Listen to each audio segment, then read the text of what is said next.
আপনারা এসেছেন এখানে?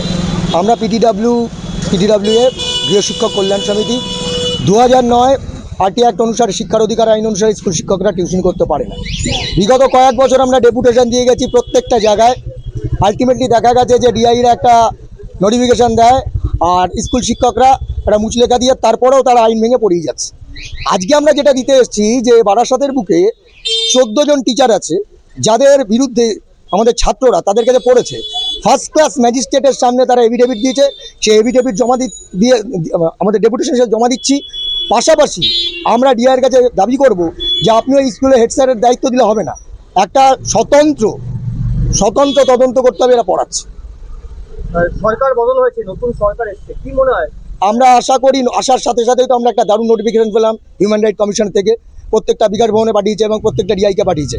আমরা মনে করি ইতিবাচক দিকটাই নেবে, কারণ আইনটা কিন্তু কেন্দ্রের আইন, আরটি অ্যাক্ট 2009।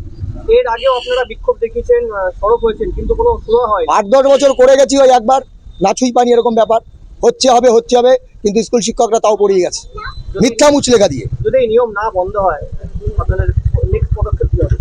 যারা পড়াচ্ছে তাদের ঘরের সামনে আমরা ধর্ণা দেবো, এরকম সরাসরি ধর্ণা দিয়ে বোঝাবো যে আপনি আইন ভাঙছেন।